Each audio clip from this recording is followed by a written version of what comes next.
Jack Frost's plan. The tiny fairy was out of breath after her speedy flight. She looked around to make sure none of the other campers could see her, and then she waved at Rachel and Kirsty. "Hi, girls," she said between breaths. "We haven't met before, but I've seen you lots of times in Fairyland. I'm Ava the Sunset Fairy, one of the night fairies." Thrilled, Rachel and Kirsty rushed over to Ava, who fluttered down to perch on Kirsty's shoulder.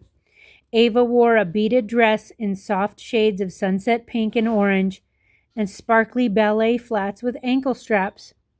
Her long, wavy auburn hair was pulled back from her face with a glittery pink clip. "Why are you here, Ava?" Kirsty asked. "Is it because of the weird green sunset?" Rachel wanted to know. Ava's face fell. "Yes," she said sadly. "I can't believe what Jack Frost has done this time." Rachel and Kirsty glanced at each other with concern.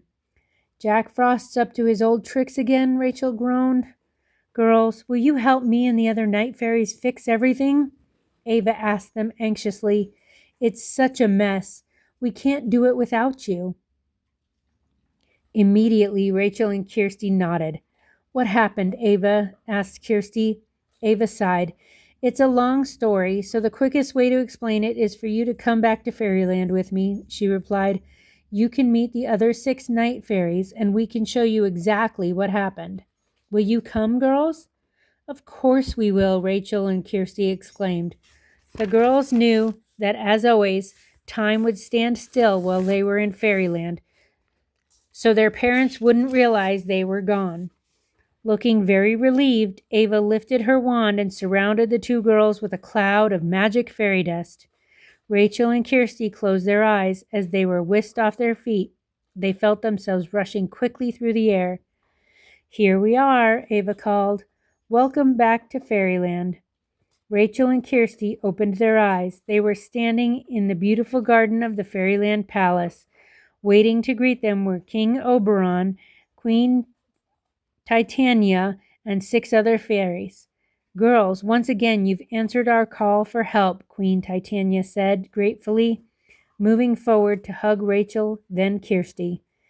"We're so glad to see you, and so are the night fairies," King Oberon added, nodding at the 6 fairies standing beside him.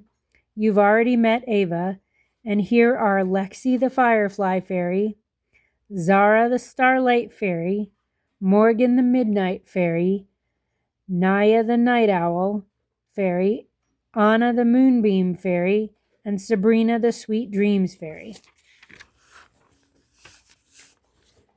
Our night fairies make sure everything that happens between dusk and dawn goes smoothly in both the fairy and the human worlds, explained Queen Titania.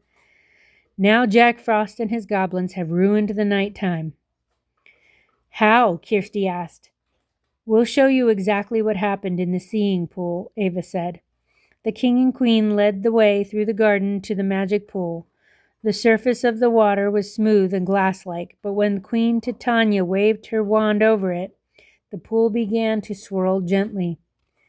A few seconds later, pictures appeared in the water. Rachel and Kirsty stared closely and saw a beautiful pink and gold bedroom with 7 little beds. "You can see the night fairies' bedroom in their cottage," the queen told them. When the door opened, Ava and the other 6 fairies fluttered into their bedroom. The girls noticed that each fairy was holding a small satin drawstring bag, each one in a different color. "There are 7 different colors of bags," said Ava, "and 7 different kinds of fairy dust, one for every night fairy. You can see that we keep them under our pillows." In the seeing pool, the fairies were now putting their magic bags beneath their silk pillowcases. Then, looking excited, they hurried out of the bedroom again. "We were on our way to a party under the stars last night with all our fairy friends," Ava explained. "But look what happened while we were gone." Rachel and Kirsty gazed at the seeing pool again. Suddenly, Jack Frost and a crowd of goblins blew in through the open window, riding on a blast of icy wind. "I want those bags," Jack Frost yelled. "Hurry up and steal them before those silly night fairies come back." They scattered in all directions. They threw the pillows off the beds and grabbed the satin bags. Then they held them up triumphantly to show Jack Frost. Next, one of the goblins picked up a pillow with his free hand. Laughing to himself, he smacked the closest goblin over the head with it. The second goblin roared with anger and grabbed another pillow to hit him back. Soon, all the goblins were having a pillow fight. They whacked each other so hard that the pillows burst, and tiny, fluffy white feathers flew everywhere, making a huge mess. Rachel and Kirsty looked at each other in dismay. "Enough!" Jack Frost roared furiously. The goblins dropped their pillows, looking very guilty. They stood still and clutched the bags, waiting for an order from Jack Frost.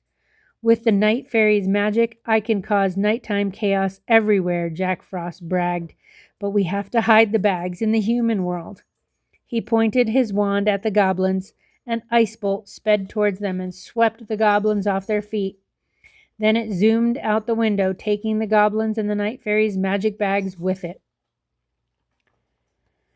Jack Frost looked extremely proud of himself. "I usually hate the nighttime," he muttered, "but now I can control everything that happens between dusk and dawn, and things are going to be different." With a cackle of laughter, he headed back to his ice castle.